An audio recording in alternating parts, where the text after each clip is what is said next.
avoir un quartier général d'Hitler ici sur le chemin des Dames. Alors nous sommes au bout du chemin des Dames. Lafaux, c'est le dernier village du chemin des Dames. Le chemin des Dames va de Lafaux jusqu'à Craon. En 1942, après le débarquement de Dieppe, août 1942, Adolf Hitler sait qu'il va être un jour obligé d'affronter l'ennemi à l'ouest. Depuis 1940 et l'armistice franco-allemande, il ne se bat qu'en Afrique du Sud et à l'est en Russie. Après les accords de Téhéran entre Staline et les Alliés ont promis à Staline d'ouvrir un deuxième front à l'ouest pour soulager le front de l'Est. Dieppe, c'est un débarquement raté malheureusement. Ce débarquement va servir à la propagande allemande et faire la publicité du mur de l'Atlantique. Hitler va demander que 2 quartiers généraux soient construits parce qu'il a décidé, lui le chef suprême de l'armée allemande, de la Wehrmacht, de commander personnellement la contre-offensive en cas de débarquement à l'ouest. Donc il va demander que 2 quartiers généraux soient construits, le W2 où on est actuellement et le W3 qui se trouve près de Montoire-sur-Loire. Le 21 octobre 1940, c'est l'entrevue d'Hitler et de Pétain. Voilà. Donc à côté de Montoire, il y a le tunnel de Saint-Rimet et autour du tunnel de Saint-Rimet, il va y avoir aussi des bunkers qui vont être construits, 4 énormes bunkers et une ceinture de protection. En 1943, août 1943, Hitler fera abandonner ce chantier de Saint-Rimet pour favoriser la construction du W2. Pourquoi avoir choisi le site ici? Premièrement, la vallée. La vallée, c'est une vallée étroite qui permet, grâce au tunnel de Vauxaillon, d'abriter le train de commandement du Führer. Ce tunnel est à 2 voies à l'époque, il fait 650 mètres de long et il est entre 2 énormes gares de triage, Laon et Soissons. La ligne de chemin de fer a une connexion grâce à Reims et Metz d'avoir une ligne directe avec l'Allemagne, donc de pouvoir amener des matériaux d'Allemagne. Ensuite, à l'époque, il y a déjà une ligne à haute tension. Donc on a de l'énergie à haute tension pour la construction. Il y a beaucoup de sources dans la région. Et ces sources permettent d'avoir de l'eau rapidement pour construire le béton armé. La vallée de l'Aisne a aussi d'importantes sablières et grévières. Donc on a du sable pour le béton. Vous avez le canal de l'Oise à l'Aisne qui est pas loin, à Vauxaillon, qui permet d'amener les matériaux lourds, ça veut dire les gravats. C'est du granit rose qui vient du Rhin, qui va servir à construire le béton armé. Ensuite, vous avez ce que l'on appelle ici les voies à betteraves. Ce sont des petites lignes de chemin de fer qui naviguent le long des routes qui permettent d'amener les betteraves au moment de la campagne sucrière jusqu'aux sucreries. Les Allemands vont démonter ces voies-là pour permettre d'amener les matériaux directement sur les chantiers. Et ensuite, il y a dans la région, autour du W2, 7 aérodromes, dont celui de Juvincourt, qui est le plus gros aérodrome allemand de la Seconde Guerre mondiale.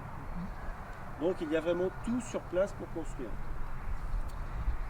Les travaux vont être remis entre les mains de l'organisation TOT. L'organisation TOT va sous-traiter avec des entreprises allemandes qui vont venir s'installer à Soissons. Et ces entreprises vont embaucher de la main-d'œuvre française. Alors cette main-d'œuvre, vous avez des prisonniers de guerre, beaucoup de troupes musulmanes, des troupes coloniales qui ont été faites prisonnières dans la région. Vous avez des prisonniers de droit commun, des volontaires et des STO.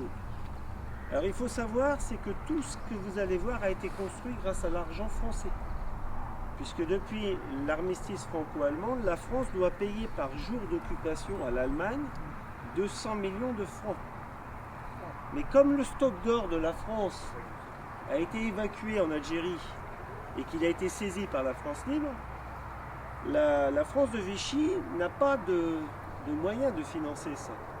Et vous savez combien que ça va coûter l'occupation à la France? 500 000 milliards d'époque. Donc eh bien, le gouvernement de Vichy va mettre sa main-d'œuvre et son industrie au profit de l'occupant. Donc les ouvriers vont être convoqués à un conseil de révision, comme s'ils allaient faire leur service militaire, embauchés par les entreprises allemandes qui vont être chargés de leur fournir le travail. Mais sachez une chose, c'est que les ouvriers étaient payés par le percepteur. Donc c'était par la France qu'ils étaient payés. Alors le salaire était... ils avaient des bons salaires ici, j'ai interviewé quelques STO. Ils me disaient par exemple qu'un maçon, un bétonneux comme il s'appelait, touchait 4 fois le salaire d'un ouvrier de ferme. Il dit on avait des billets plein les poches, mais on ne pouvait rien acheter, puisque c'était le marché noir, et c'était surtout le troc qui marchait. Donc les travaux vont commencer en 1942, septembre 1942, et seront terminés en mars 1944. 18 mois de travaux, 22 000 ouvriers pour couler 250 000 mètres cubes de béton. En tout, il y a 475 bunkers de béton armé. Et si on ajoute toutes les constructions annexes, c'est-à-dire les camps de prisonniers, les baraquements pour les camps de prisonniers, pour les camps de STO et ainsi de suite, on arrive à près de 900 constructions. Alors le quartier général se comporte déjà d'un noyau dur, que l'on visitera tout à l'heure, qui fait 100 hectares, qui est divisé en deux parties, partie casernement, partie commandement.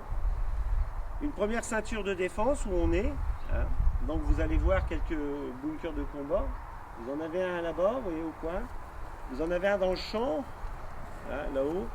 Alors ici dans la région, à chaque fois que vous voyez un arbre au milieu d'un champ, si vous allez voir, il y a un blocos en dessous. Vous en avez au moulin de Lafaux, d'autres. Sur la commune de Lafaux, il y a 110 bunkers en tout. Et autour de cette ceinture, première ceinture, une deuxième ceinture de protection, avec des batteries antiaériennes. Il y a 100 pièces d'artillerie antiaérienne qui défendent le quartier général, réparties sur 14 positions de décès. Alors on s'est arrêté devant l'église parce qu'une des premières choses que les Allemands vont faire quand ils vont arriver ici, c'est de construire le chalet, qui va permettre aux ingénieurs qui travaillent à l'installation des portes blindées dans le tunnel d'avoir un lieu pour travailler. Et ils vont aussi démonter le clocher de l'église. Puisque l'église date de 1933, elle a été inaugurée en 1933, à l'époque elle est toute blanche. Elle n'a pas encore été patinée par le temps. Et ce clocher tout blanc pourrait servir de repère pour l'aviation ou l'artillerie. Donc ils vont démonter le clocher à partir des corbeaux, vous voyez en haut. Et ils vont stocker toutes les pierres derrière l'école. Et ça sera remonté en 1957. Et au-dessus, ils installent une mitrailleuse antiaérienne. Ici, vous êtes devant le poste de commandement de Lafaux.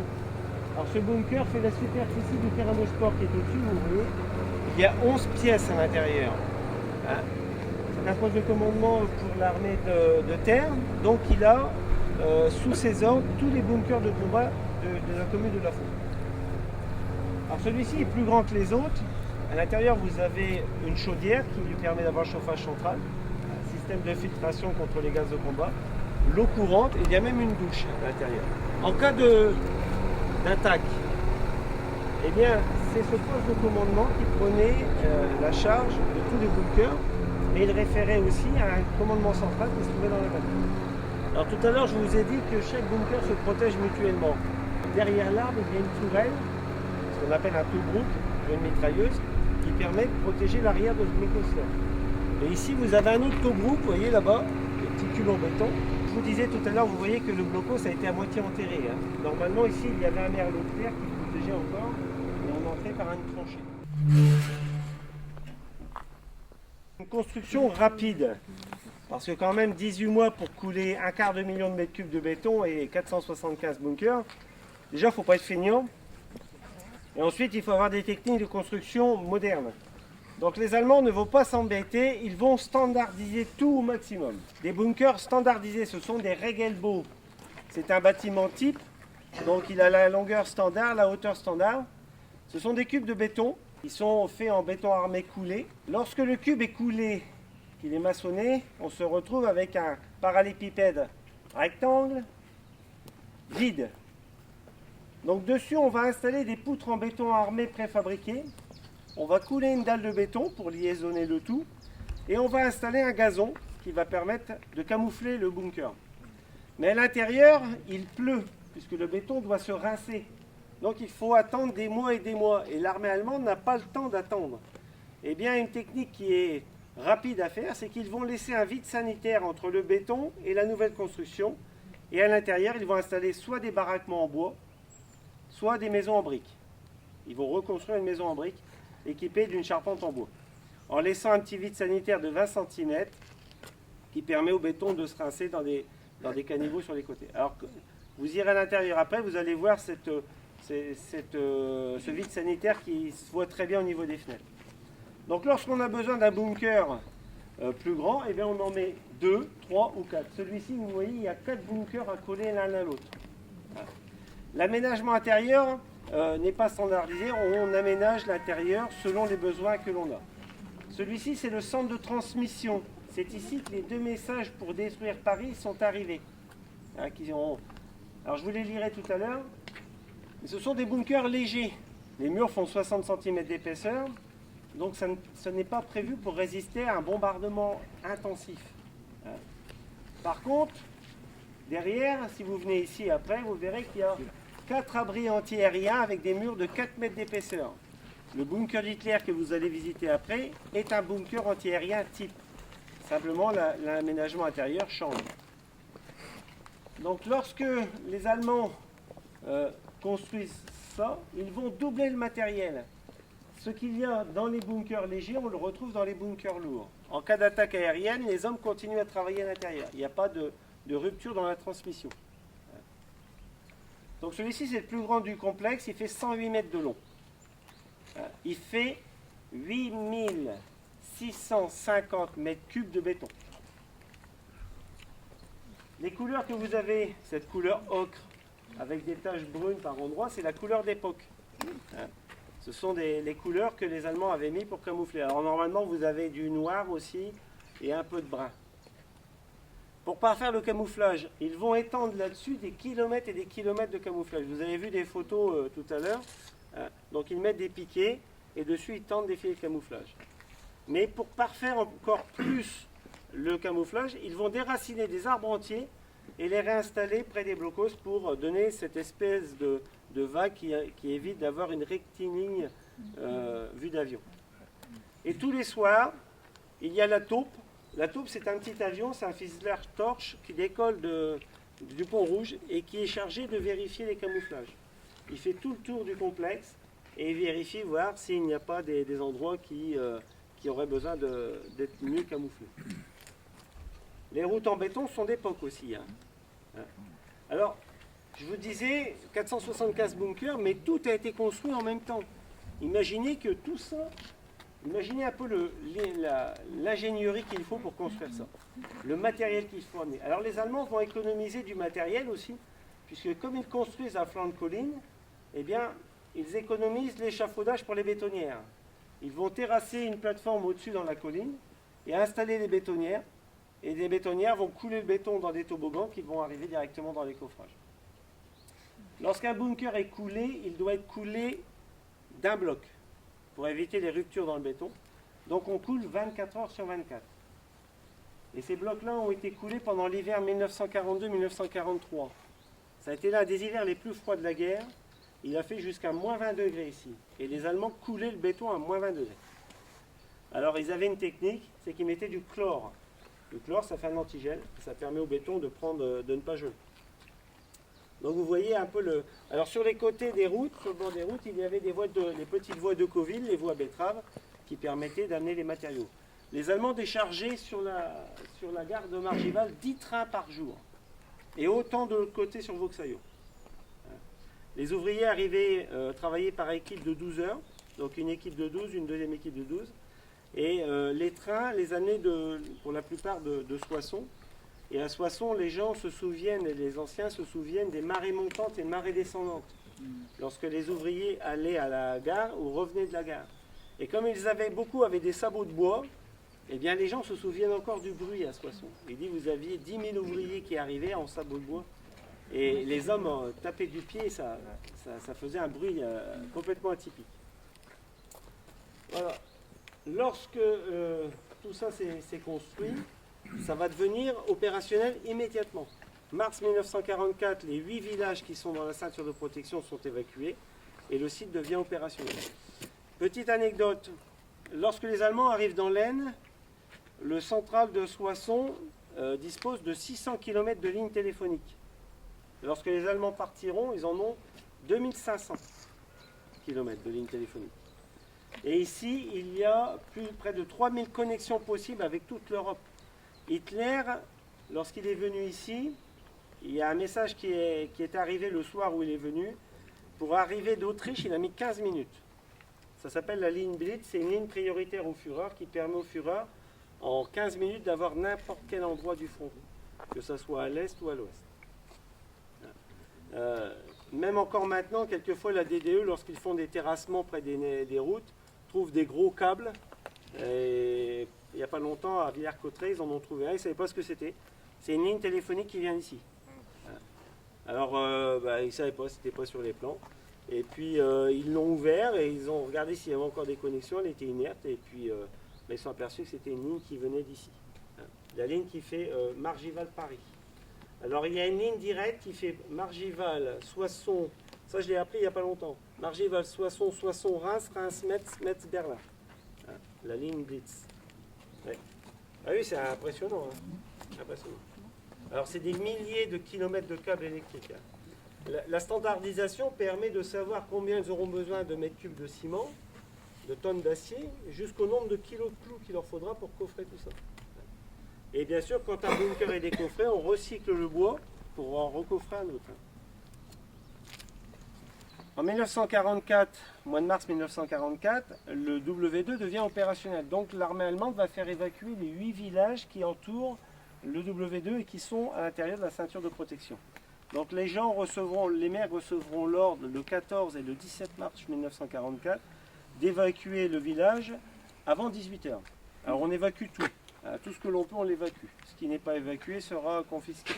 Alors on va évacuer le bétail, les poules, les canards, tout ça, sauf 2 grosses fermes, la ferme de Saint-Guilain et la ferme de Montgarny, qui, elle, va servir à produire du lait pour le camp. À partir de mars 1944, jusqu'au mois de août 1944, le W2 sera une zone strictement interdite à tout civil. C'est-à-dire qu'il n'y a plus personne. Les Allemands vont prendre possession des maisons, des villages, et ils vont même repeindre les maisons aux couleurs allemandes. Un soubassement gris, un liseré bordeaux et le haut couleur sable. Vous êtes devant le bunker numéro 1, le Führer Bunker. C'est un bâtiment standardisé, lui aussi. Vous voyez, il y a deux bâtiments qui sont accolés, mais on a donné une petite fioriture. C'est pour symboliser la porte d'honneur de la chancellerie du Reich à Berlin. La cour d'honneur, vous avez 3 grosses portes de bronze massif avec 2 colonnes de marbre. Et c'est pour symboliser la chancellerie du Reich. Hitler n'est venu ici que 12 heures le 17 juin 1944. Il est arrivé à 8 heures du matin, donc il a paré une partie de la route que vous avez empruntée. Il est arrivé à 8 heures du matin avec le général Schmundt et le général Jodl. Il est venu ici parce qu'il a convoqué, le 17 juin 1944, Rommel et von Rundstedt à une conférence d'état-major. Tout à l'heure, je vous ai dit que le W2 a été construit parce qu'Hitler avait prévu de commander lui-même la contre-offensive en cas d'invasion à l'ouest. Pourquoi est-il venu le 17 et pas le 6 juin ? Eh bien, grâce aux accords de Téhéran, les Russes ont déclenché une offensive aussi en même temps à l'est. Et Hitler, dans sa tête de fou, est persuadé que s'il arrive à neutraliser les Russes, il pourra montrer sa puissance et négocier une paix séparée avec les Alliés à l'ouest. Donc depuis le 6 juin, tous les renforts sont envoyés à l'est. Parce qu'Hitler est persuadé que les divisions qu'il y a en France, les 75 divisions qui sont stationnées en France, sont assez puissantes pour repousser les Alliés à la mer. Malheureusement, la Luftwaffe n'a plus le monopole de l'air. Et les Alliés mitraillent ces divisions lorsqu'elles sont envoyées en ligne en Normandie. Le 9 juin, von Rundstedt a réussi à convaincre le Führer qu'il n'y aura pas de deuxième débarquement dans le Pas-de-Calais. Puisque Rommel et le Führer sont persuadés que la Normandie c'est un leurre et qu'il y aura un deuxième débarquement dans le Pas-de-Calais. Von Rundstedt réussit à les convaincre que les Alliés n'ont pas assez de bateaux, de navires, pour soutenir tous les fronts. Puisque n'oublions pas qu'il y a eu le débarquement en Sicile, il y a eu le débarquement en Italie, là il y a le débarquement en Normandie, mais il y a aussi le Pacifique. Donc il arrive à prouver au Führer qu'il n'y a pas assez de bateaux pour lancer un deuxième débarquement dans le Pas-de-Calais. Et il demande l'autorisation au Führer de déplacer une partie de la 15e armée du Pas-de-Calais vers la Normandie. Lorsque les Alliés apprennent ça, ils vont mettre en action leur agent secret qui s'appelle Garbo. Garbo, c'est un Espagnol qui est agent double. Il travaille, il fait croire aux Allemands qu'il travaille pour eux, mais en vérité, il les intoxique. Et Garbo, lorsqu'il apprend ça, il envoie un message à l'Abwehr, le service secret de l'armée allemande, et il dit que dans le sud de l'Angleterre, il y a des bateaux qui sont chargés de matériel et d'hommes pour débarquer dans la nuit, dans les jours qui suivent, dans le Pas-de-Calais. Les Allemands font une enquête, les espions qui sont en Angleterre disent que c'est vrai. Hitler fait machine arrière, il bloque la 15e armée dans le Pas-de-Calais. La 15e armée sera attaquée au mois d'août, mais par derrière. Alors, Rommel, lorsqu'il apprend ça, que tous les renforts sont envoyés à l'Est, et surtout, il n'arrive pas à voir le Führer en personne. Lui, le meilleur soldat de l'armée allemande, il n'arrive pas à voir le Führer en personne. Donc, il écrit un rapport qu'il fait transmettre à Hitler par l'intermédiaire de son ami, le général Schmund. Et ce rapport dit que si il n'y a pas de repli stratégique de l'armée allemande derrière l'Orne et la Vire, pour réduire le front et installer une défense élastique en attendant le déplacement de la 15e armée, eh bien l'armée allemande en Normandie est perdue. Et lorsqu'Hitler, le 15, reçoit ce rapport, eh bien il va décider de convoquer à l'improviste les deux maréchaux, ici le 17. Alors le 16 au soir, il part de Berchtesgaden, il atterrit à Metz. Et dans la nuit, il fera la route Metz-Margival. Pourquoi avoir atterri à Metz alors qu'on a Juvincourt qui n'est pas loin? Il y a Crépy-Couvron, il y a Samoussy, il y a Lanchambry. Eh bien, par un hasard de l'histoire, à 19h30, alors qu'Hitler est encore en l'air, eh bien, tous les aérodromes de la région vont être bombardés par l'US Air Force. Ça, c'est un hasard de l'histoire. Comme il ne veut pas se retrouver au milieu de tous ces avions-là, eh bien, il atterrit à Metz et fait la route de nuit. Rommel et von Rundstedt sont prévenus le 17 à 3h30 du matin. Ils ont rendez-vous ici à 9h. Rommel revient de Normandie. Il arrive à la Roche-Guyon couvert de poussière et de boue. Et Speidel est sur les marges de la Roche-Guyon. Il dit: Feldmaréchal, nous sommes attendus pour une conférence au poste de commandement W2. Et Rommel dit: j'espère qu'il sera là. Oui, il sera là. C'est-à-dire que le Führer décide enfin de leur parler en personne. Donc il remonte dans sa voiture aussitôt et il arrivera ici aux alentours de 9h. Hitler les attend tous les deux devant la porte. Speidel dit que le Führer les attendait sur le perron du bunker et les a accueillis d'un salut très froid. Et tout de suite, ils vont rentrer dans la grande pièce qui se trouve sur ma droite, là, la salle de conférence. Alors à l'origine, cette partie-là, c'est des appartements privés du Führer. Vous avez une grande salle à manger, un office, une cuisine, une réserve, une pièce pour le cuisinier du Führer. Et ici, ce sont les bureaux avec, dans la partie fond, les appartements, la chambre et un petit bureau pour le Führer, avec une salle de bain privée en face. Et dans l'abri antiaérien, c'est un deuxième appartement. Je vous expliquerai tout à l'heure comment il était dispatché. Pendant toute la matinée, Rommel et von Rundstedt, surtout Rommel, vont faire un état de la situation en Normandie. Donc imaginez une grande table, on étale des cartes et il explique ce qui se passe en Normandie. Première des choses que Hitler va lui dire, il va lui reprocher l'attitude de l'armée allemande en Normandie et du fait qu'ils se sont fait surprendre pendant leur sommeil. Et Rommel, du tac au tac, lui répond: mon Führer, les troupes ne se sont pas fait surprendre pendant leur sommeil. Et certaines sont même encore aujourd'hui enfermées dans leur bunker, encerclées par l'ennemi. À 11h30, la sirène qui se trouve dans le Bérésina, qui se trouvait sur le bunker numéro 2, va se mettre à hurler. Et un SS rentre dans la salle de conférence, prévient qu'il y a une alerte aérienne, puisque des escadrilles alliées passent au-dessus de la région pour aller bombarder. Une certaine partie vont monter sur l'Allemagne, mais une partie va bombarder la gare de Chauny. Donc tout le monde va se réfugier dans l'abri antiaérien, on ira tout à l'heure. Ce qui s'est passé dans l'abri, je vous le raconterai quand on sera à l'intérieur. À 12h30, ils vont sortir de l'abri antiaérien et aller manger dans le chalet qui se trouvait sur une plateforme dans les bois au-dessus. Et à 14h30, ils redescendent ici. Et là, l'après-midi va être très tendu. Rommel va essayer de faire céder le Führer. Et il va aborder plusieurs sujets qui vont l'irriter fortement. Il va déjà dire qu'il a le regret d'annoncer au Führer que le manque de confiance que l'OKW, le commandement en chef de l'armée, allemande a envers lui, envers les troupes du front de l'Ouest. Et il dit au Führer que s'il avait eu le béton et les camions promis par le Führer, eh bien les côtes normandes où il y a eu le débarquement auraient été fortifiées et les Alliés seraient tombés sur du béton armé. Lorsque les Alliés débarquent, une grosse partie des fortifications sont en cours de construction. Ensuite, il va lui reprocher l'attitude de la division d'Eisreich. La division d'Eisreich, c'est celle qui a massacré les gens d'Oradour-sur-Glane. Il va dire au Führer que cette action est indigne de la Wehrmacht et qu'elle salit l'uniforme de l'armée allemande. Et qu'en plus, elle entache les relations que l'Allemagne a avec la France. N'oublions pas que nous sommes sous le gouvernement de Vichy et les accords de collaboration. Il y a une division française, une division allemande qui s'appelle la division Charlemagne, division SS, qui est formée par des volontaires français. Hitler lui dira c'est pas votre secteur de commandement, ça ne vous regarde pas. Et puis vers la fin de la journée, il va lui dire est-ce qu'il ne serait pas temps de chercher une sortie politique et de négocier une armistice avec les Alliés?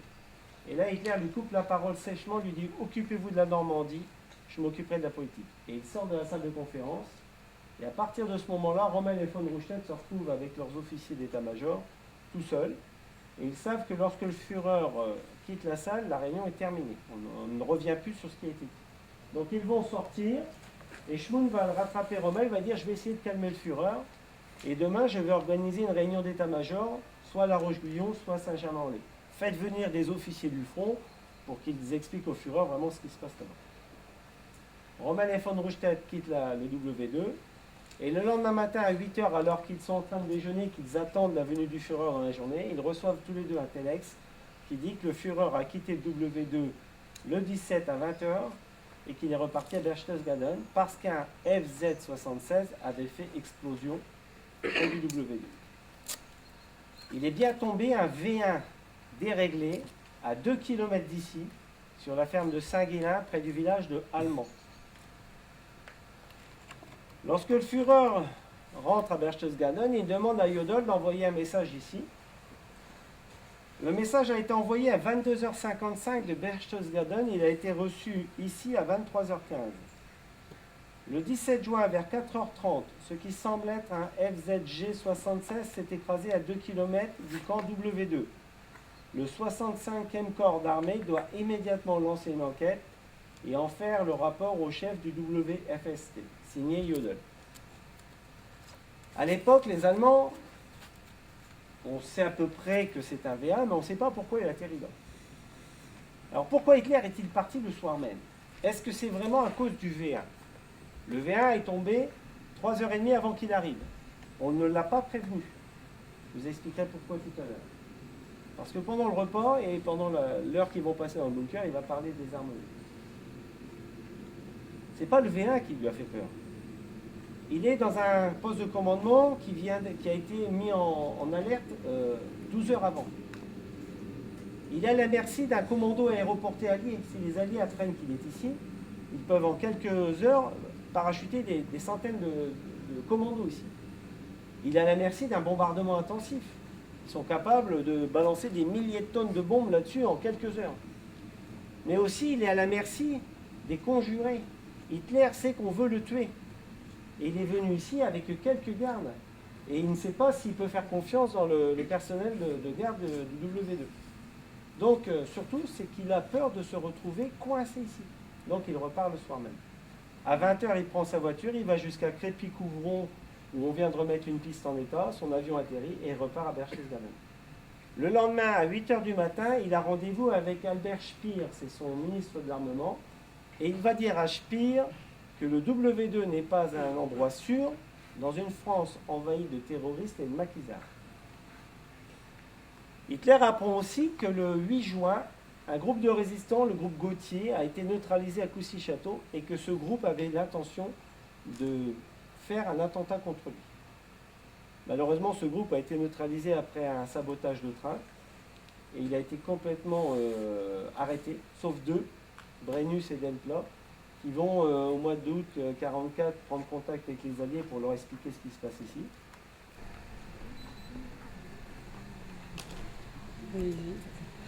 À l'époque, il y a plusieurs pièces. Vous avez un couloir central ici, En face de l'entrée, vous avez une porte qui donne accès à la salle de bain qui se trouve ici. Vous aviez ici la baignoire, la prise d'eau pour la baignoire, le lavabo et le WC. Vous voyez, on a encore l'empreinte de la cuvette du WC. À côté, il y a une petite pièce, on appelle ça le vestiaire parce que c'est une pièce, on a accès par une porte sur le côté et un petit bureau, deux petits bureaux qui sont derrière là, et la pièce du fond, c'est la salle des ventilateurs. Et ici, on a une petite chambre. Alors le Führer, lorsqu'il est venu ici, il a pris l'accès que vous avez pris, il est passé dans le couloir, il est rentré par la porte qui à l'époque n'était pas murée, et la suite de la conférence a eu lieu dans la grande pièce. Alors, dans cette pièce-là, s'est retrouvé Adolf Hitler, le général Jodl, le général Schmund, le maréchal Rommel, le général Speidel, le maréchal von Rundstedt, le général Blumentritt, le général Heimann. Donc 13. Pas de chance pour un superstitieux. Hein. Plus 2 gardes du corps, donc ça fait 15, ouf. Hein. Donc ils se sont retrouvés là, et pendant 1 heure, Hitler va parler des fameuses armes V. Depuis le 15 juin, Londres est bombardée par les V1. Et Hitler apprend à ces 2 maréchaux que depuis 2 jours, eh bien, Londres est bombardée par les armes V. Alors, on ne pourra pas pouvoir, normalement, je fais mon exposé dans la pièce devant les cartes, mais là, on ne pourra pas tous tenir, donc vous irez voir après. Donc, sur les cartes, Hitler montre l'attaque par arme V. Mais Rommel, c'est un soldat, et il va lui dire, mais au lieu de bombarder Londres, pourquoi on ne bombarde pas les ports anglais, les ports normands, pour empêcher les Alliés de débarquer leur matériel? Alors Hitler ne peut pas lui répondre parce qu'il n'y connaît rien aux armes V. C'est pas son truc. Il peut vous donner tous les calibres des canons allemands, mais les V1 et les V2, les fusées, tout ça, ça ne l'intéresse pas. Alors il demande au général Heimann, qui est spécialiste des armes V, de faire un compte-rendu à Rommel. Et Heimann est un peu péteux, parce que lui, il sait que le V1 est tombé le matin. On lui a appris, puisque c'est le commandant des V1, donc on lui a appris. Et il va dire à Rommel que si on tire sur la Normandie avec les V1, comme les V1 sont pas très précis, la dispersion étant tellement grande, plusieurs kilomètres, ça pourrait tomber sur les troupes allemandes. Mais il dit alors on n'a qu'à tirer sur les ports anglais pour empêcher les Alliés d'embarquer leur matériel. Et là Hitler lui dit non, c'est Londres que l'on doit écraser. Si on écrase Londres, les Alliés capituleront. Lui il en est encore à cette... c'est l'Angleterre l'ennemi juré d'Adolf Hitler. Les Américains ne sont que les valets de l'Angleterre. Et Speidel, qui a été dans cette salle pendant la conférence, dit que pendant l'heure qu'ils ont passée ici, le Führer avait des longs silences. Et que pendant ces longs silences, le seul bruit qui était, c'était le bruit des ventilateurs. Puisque lorsqu'ils sont rentrés, on a fermé les portes blindées, on a mis le système de ventilation en marche. Donc c'est le ronronnement des ventilateurs qui rompait le silence. Alors vous avez une prise de ventilation, la ventilation se fait, l'arrivée d'air frais se fait par en bas, et l'aspiration se fait par en haut. Vous avez une prise d'air par pièce, vous voyez, sauf dans la salle de bain où il y a 4 prises d'air. Parce que comme c'est un endroit où il y a de l'eau chaude, ça fait de la condensation, il faut que ça soit ventilé plus important. Voilà. Alors notre but, nous, c'est d'enlever tous ces enduits qui ne tiennent pas, de remettre en lambris, de remettre les cloisons et de le réaménager comme à l'époque.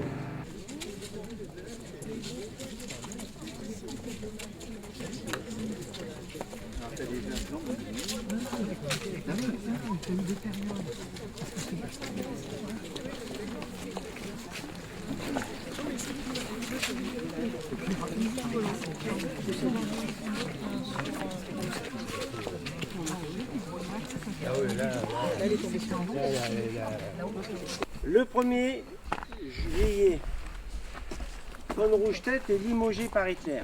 Il n'a pas réussi à repousser les Alliés à la mer, donc il est mis à la retraite. Il est remplacé par le général von Klug. Le 17 juillet, Rommel est blessé dans sa voiture sur la route de Livarot et il est envoyé en convalescence en Allemagne. Le 20 juillet, qu'est-ce qui se passe le 20 juillet 1944 ? L'attentat contre le Führer à Rastenburg. Malheureusement, au lieu de mettre 2 pains de plastique d'1 kg, ils en ont mis qu'un et ils le ratent. Après cet attentat, Hitler va purger l'armée allemande. Il va y avoir près de 6000 hommes qui vont être exécutés. Soldats, officiers, sous-officiers, généraux. Le général von Klug fait partie de ces hommes-là. puisqu'il devait normalement neutraliser la Wehrmacht à l'ouest et signer un armistice avec les Alliés. Malheureusement, von Kluck n'a pas fait son travail et l'attentat et l'opération Valkyrie a avorté.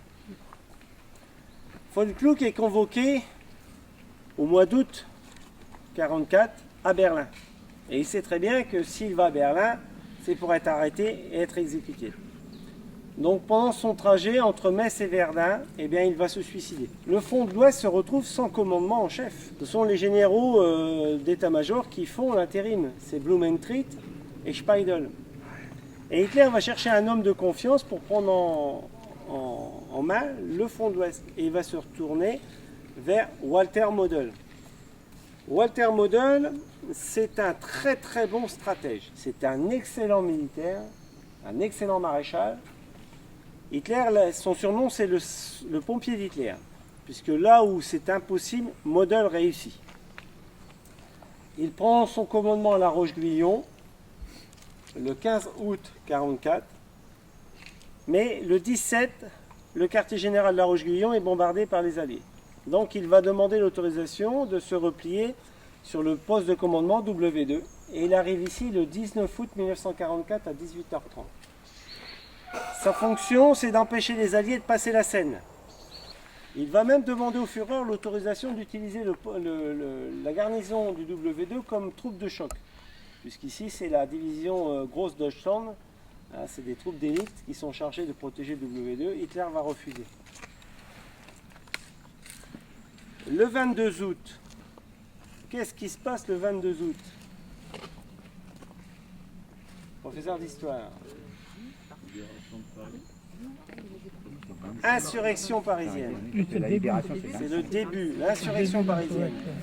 Le 22 août au soir, lorsque Model revient de l'inspection, Speidel lui apprend que dans Paris, il y a des combats entre la Wehrmacht et la résistance. Model prend le téléphone, appelle von Schottis et lui dit « Démerdez-vous comme vous voulez ». Model parle comme ça, c'est un homme qui a un langage grossier. Ces hommes l'adorent parce qu'il est toujours avec eux et il parle comme eux. C'est un petit bonhomme trapu, mais qui a un fort caractère. Il dit démerdez-vous comme vous voulez, mais rétablissez la situation dans la capitale.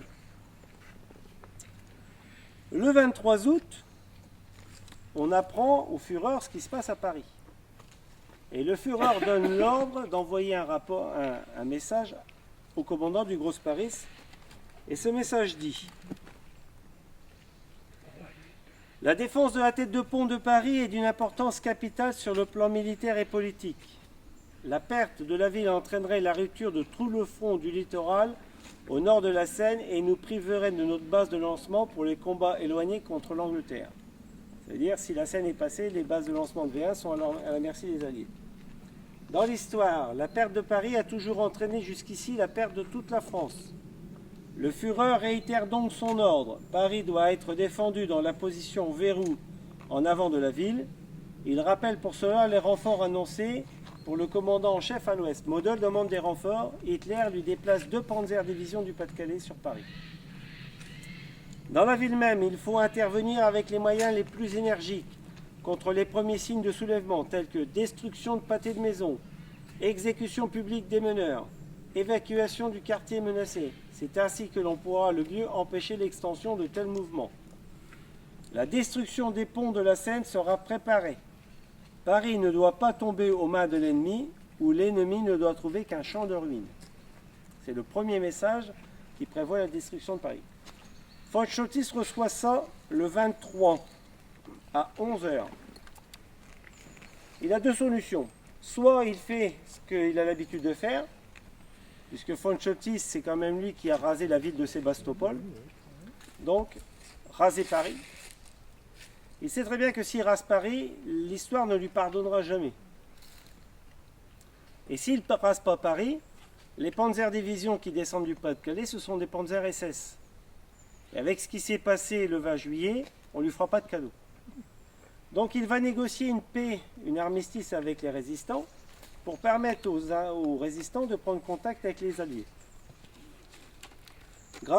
par l'intermédiaire de l'ambassadeur de Suède. Le 24, l'air résistance a réussi à rentrer en contact avec les Alliés. Le général Bradley autorise le général Leclerc à monter sur Paris. Et le 24 au soir, eh bien, il y a un détachement de la 2e DB qui rentre dans Paris. Le 25, c'est la libération de Paris, les combats de la libération. Et le 25, à la conférence de midi, Hitler demande où en est la situation sur Paris. Et personne n'est capable de lui répondre, parce que Paris ne répond plus. Alors Hitler demande, mais Paris brûle-t-il? Et personne ne peut lui répondre. Il demande qu'une enquête soit faite, et dans l'après-midi, on lui apprend que von Choltitz s'est rendu. Et les historiens, et surtout ceux qui ont été présents, comme le général Warlimont, disent qu'Hitler est rentré dans l'une des colères les plus noires qu'il a jamais eues. Paris, c'est le symbole de sa puissance, c'est le symbole de sa victoire, c'est son Moscou à lui, comme Napoléon voulait avoir Moscou. Et il demande qu'une attaque par arme V soit déclenchée sur Paris.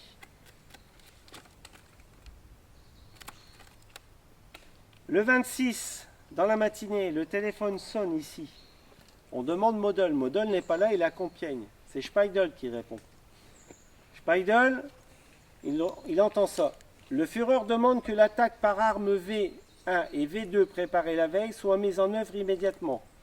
Toutes les rampes d'armes V du Pas-de-Calais, du Nord et de la Belgique doivent déverser sur Paris un déluge de feu. Le message écrit suit. Quelques minutes après, il reçoit le téléx. Speidel, dans ses mémoires, dit que dans son bureau froid et humide de son bunker de Margival, il a longuement réfléchi devant les 2 tableaux qu'il avait en face de lui. C'était la Sainte-Chapelle, un tableau de la Sainte-Chapelle et un tableau des Invalides. Et il dit qu'il s'est refusé à détruire la plus belle ville du monde. Il a détruit le message. Le 1er septembre, il est arrêté, pas pour avoir détruit le message, il est arrêté parce qu'il fait partie des conjurés. Mais les Allemands ne pourront jamais prouver qu'il a fait partie des conjurés. Il sera mis en prison, libéré par les Alliés en avril 1945, remis en prison immédiatement, jugé à Nuremberg et acquitté à Nuremberg grâce à cette désobéissance-là. Et il reviendra ici en 1963 comme commandant en chef de l'OTAN. Et ça fera un énorme scandale, ce qu'on appelle l'affaire Speidel, puisque 21 soldats français vont déserter de l'armée française car ils refusent d'être commandés par un SS qui a exécuté les résistants à Paris en 1941. Donc il ira commander, il va même quitter la France, il commandera d'Allemagne. Donc c'est dans ce bunker-là. Exactement où, on ne sait pas, parce qu'on n'a pas les plans d'époque. Hein. On voudrait bien les retrouver. On a les plans des bâtiments, mais on n'a pas les plans d'époque avec l'utilisation de chaque pièce. Voilà. Une petite anecdote. Lorsque un détachement de la 2e DB a attaqué l'hôtel Meurice, où se trouve von Choltitz, il a été attaqué par un détachement du lieutenant Karcher. Le lieutenant Karcher, c'est un fils de général vichysois. Son père lui a dit que ça serait toujours un mauvais soldat, et en 1940, à 18 ans, il quitte la France pour rejoindre De Gaulle, et il rentre à la 2e DB.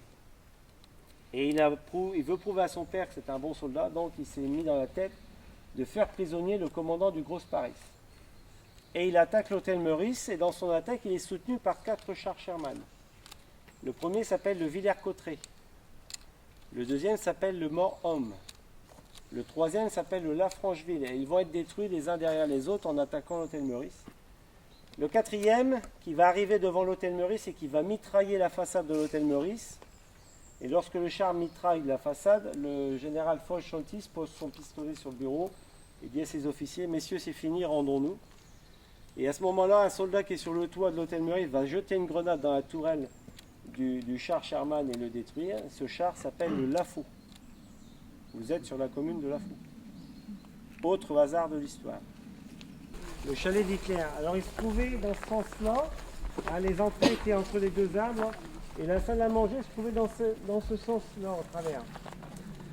Alors dans ses mémoires, Speidel dit que lorsqu'il est venu manger avec le Führer à Margival, celui-ci a mangé des haricots verts, du riz, il a bu de l'eau, et en dessert, il a mangé un gâteau au fromage blanc. Et que pendant le repas, il a avalé plusieurs pilules. Et il dit aussi que de sa chaise, à travers la fenêtre en face de lui, il voyait la cathédrale de Soissons. Et si vous regardez dans la vallée, là-bas, dans le V que forme la vallée, on voit les deux pointes de Saint-Jean-des-Vignes. Et si on enlève les arbres qui n'existent pas à l'époque, puisqu'il n'y a pas de forêt, après la guerre de 14, il n'y avait plus rien, eh bien on voit le sommet de la cathédrale. Alors Speidel avait raison. Simplement, c'est quand les historiens sont venus, l'OTAN ici avait planté des milliers de peupliers pour camoufler les infrastructures. Donc on ne voyait strictement rien. Donc voilà, je vais vous parler des légendes. Une des légendes qui est fortement ancrée, c'est la légende du souterrain secret qui va du tunnel jusqu'au chalet. Après la guerre, les gens venaient voir les énormes portes blindées qu'il y avait dans le tunnel. C'était une attraction du dimanche. Et lorsqu'ils rentraient dans le tunnel, eh bien, ils découvraient sur la droite une voûte creusée dans la paroi qui finissait par un éboulis. Et lorsqu'il y avait des portes ouvertes et qu'ils venaient voir le chalet, qui était encore intact à l'époque, il a été démonté dans les années 85, eh bien, ils tombaient sur ce poste d'incendie qui était fermé d'une porte. Et les gens se sont tout de suite fait le rapprochement, c'est la sortie du tunnel qui est à l'intérieur. Alors la galerie qu'il y a dans le tunnel date de la guerre de 14. Les Allemands avaient creusé une galerie dans la parapet pour pouvoir passer derrière l'éboulis de l'entrée. Et après la guerre, eh bien, ils ont bouché cette galerie-là, mais ils n'ont pas remaçonné la voûte. Donc c'est resté tel que. Et c'est de là qu'est venue cette légende. Alors pourquoi il n'y a pas de galerie? Parce que premièrement, lorsqu'Hitler est venu ici, dans le tunnel, il y avait 2 trains de munitions qui étaient camouflés. Deuxièmement, le tunnel date de 1866, il est en briques et pierre. Et il a été légèrement vibré pendant toute la guerre de 14. Donc déjà, lorsque les Allemands ont installé les portes blindées, ils ont été obligés de le renforcer parce qu'il y avait des effondrements à l'intérieur. Donc il ne serait pas allé s'abriter dans un tunnel qui n'était pas sûr, alors qu'il a un abri anti-aérien ultra moderne. Une autre légende, les emmurés vivants de Margival. En 1970, un soldat allemand qui a été ici en 1944 vient et demande à visiter le site. Et le chef de corps demande à l'adjudant-chef Lamotte, qui est le parrain de l'association, de lui faire visiter. Et il lui raconte que dans le bloc Bérésina et dans le bloc d'entrée, il y aurait un Polonais et un Breton coulés dans le béton. Si vous avez vu les photos de la construction d'un blocos, vous remarquerez que le fer à béton arrive jusqu'en haut. Et que si on tombe dedans, ben on tombe sur des ferrailles. On ne tombe pas dans une piscine de béton liquide. Donc tout ça, ce sont des ragots de STO qui ont été colportés et amplifiés au fur et à mesure. Une autre légende, c'est l'étang de Margival. Les Américains, en partant, auraient jeté dans l'étang des centaines de tonnes de matériel. Il paraîtrait même qu'il y a un porte-avions. Ah, je vous le jure! En plein été, quand il fait vraiment chaud, il y a de la fumée qui sort encore. Les Alliés sont partis en 66. L'étang a été creusé en 72. Donc vous voyez que les légendes, c'est vite démontable. On va aller voir la piscine. Alors la piscine, on l'appelle piscine Eva Braun, mais c'est pareil, c'est une légende, elle n'est jamais venue ici. C'est le curé de Margival, lorsqu'il faisait les portes ouvertes, il réinstallait la salle de conférence et il disait la piscine Eva Braun. Mais elle n'est jamais venue se baigner ici. Et je suis sûr que si elle était venue, les soldats auraient été bien contents. Alors une dame m'a posé une question, combien il fallait d'hommes pour équiper tout ça? Il faut un bataillon de 1500 hommes. Il y a une section d'infanterie, il y a de l'infanterie, de la transmission, de l'anti-aérien, du personnel de maintenance et ainsi de suite. 1500 hommes pour tout équiper. Bunker de défense compris. Alors, elle date de la construction. Elle a plusieurs fonctions. Premièrement, c'est d'avoir une réserve d'eau en cas d'incendie pour le tunnel, puisqu'il y a une ligne qui va directement au tunnel qui alimente 4 prises d'incendie dans le tunnel. Mais ces prises d'incendie aussi réalimentent les locomotives en eau. Ensuite, elle sert de trop-plein aux 2 énormes réservoirs d'eau qui se trouvent dans la colline, puisque le site est complètement autonome en eau. Les sources sont captées, désablées. Ensuite, il y a une station de stockage qui se trouve derrière le numéro 2 et au besoin, on remplit les réservoirs pour avoir de la pression. Alors, sur les deux, il n'y en a plus qu'un qui est aux 3/4 plein, les autres ont été vidés puisque les récupérateurs de ferraille se sont amusés à ouvrir les vannes pour vidanger les citernes pour pouvoir voler tout le cuivre qu'il y avait dans le site. Alors à l'époque, elle est moins profonde, hein. C'est l'armée française qui va l'aménager comme ça, puisqu'ils vont installer des prises de filtration. Vous voyez, il y a une station de filtration là-bas. Mais à l'époque allemande, elle sert aussi à la détente des hommes. Et comme elle est recouverte d'un filet de camouflage, pour éviter qu'elle soit repérable d'avion, eh bien ils vont faire terrasser une petite plateforme au-dessus là, pour pouvoir bronzer au soleil, en dehors du filet de camouflage. C'est pour ça que vous avez un escalier de chaque côté.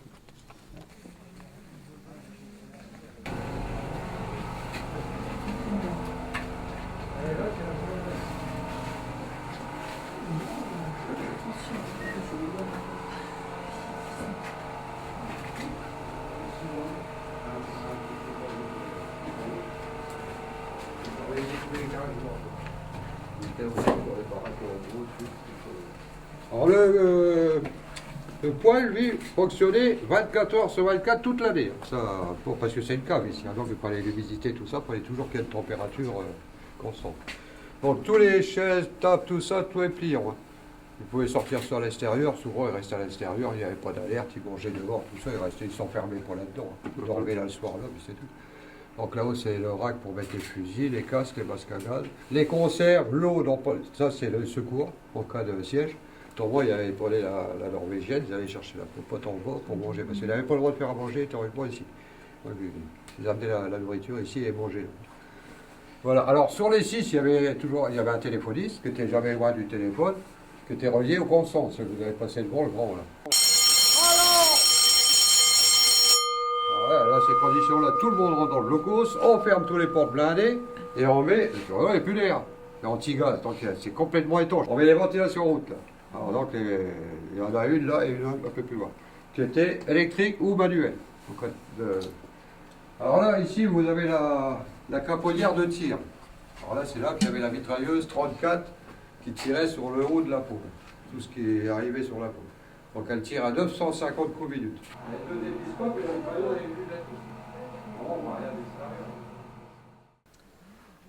Après la guerre, 1944, 1er septembre 1944, le W2 est pris par les Alliés sans combattre. Il n'y aura aucun combat. Les mitrailleuses, toutes les mitrailleuses qui sont installées dans les bunkers ne tireront jamais. Il ne sera jamais défendu, il ne sera jamais attaqué.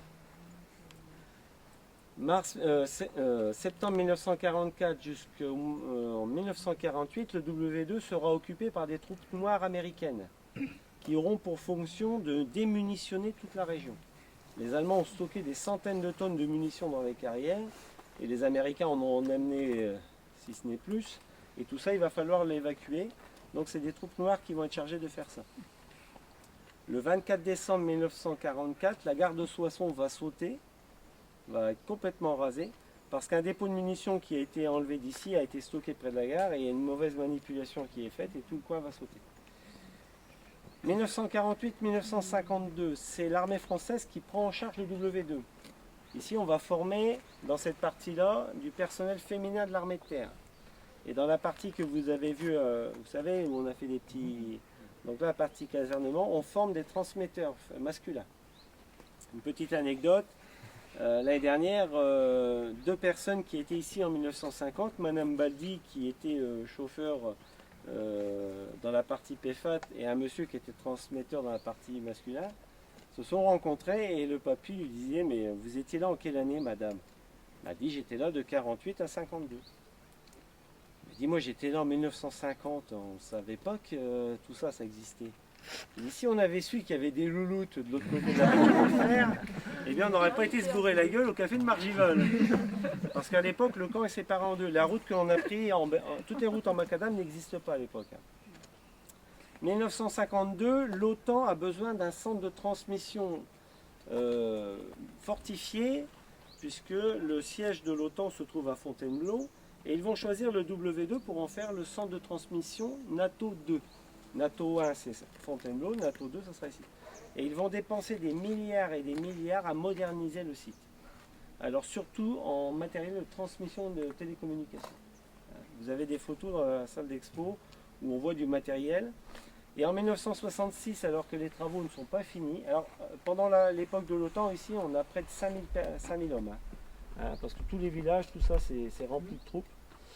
Et en 1966, De Gaulle décide que la France va quitter l'OTAN. Donc l'OTAN quitte la France et va aller à Bruxelles et le site va être abandonné.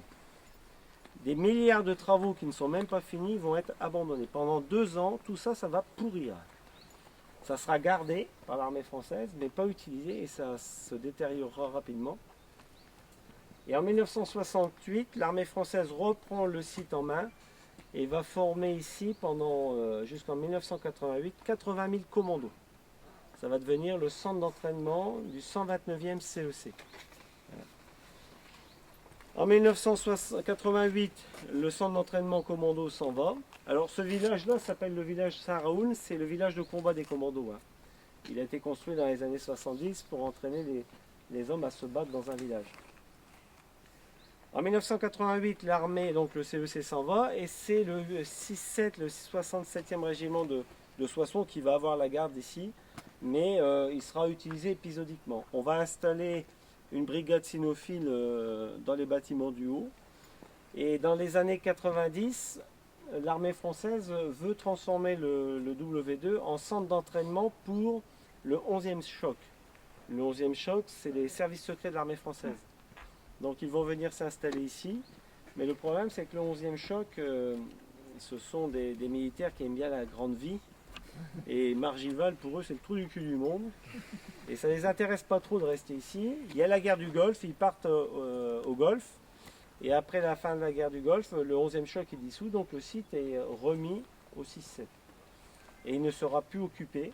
Et en 1993, l'armée décide de vendre le site. Le site est à vendre 1 milliard. Et jusqu'en 2000, à l'époque où les communes vont racheter leur part du camp, eh bien ça va être la foire à la ferraille. Puisque tous les projets de réhabilitation vont tomber à l'eau. Une association, l'association du Mur de l'Atlantique voulait récupérer le site pour en faire un site touristique. Malheureusement, un journaliste malveillant a fait un article dans l'Union. L'article est très bien, le titre est très mauvais. Un Hitlerland à Margival. Donc ça, tous les hommes politiques qui avaient mis des billes dans le projet se sont tous retirés et c'est tombé complètement à l'eau. Donc en 2000, les communes sont obligées de racheter leur part du camp. Donc ici on est sur la commune de Lafaux, l'entrée sur la commune de Margival et une des sorties sur la commune de Neuvy-sur-Margival. Et en 2006, eh bien, il y a 3 personnes qui décident de faire les premières journées du patrimoine. Donc la veille avec Thierry, on est passé avec un coupe-coupe pour couper les branches, parce qu'ici vous passiez que sur 1 mètre. Les arbres se touchaient, ici on passait sous les arbres. Et en 2006, la commune fait abattre les peupliers, fait dégager les routes. Et en 2007, l'association W2, ASW2 est créée.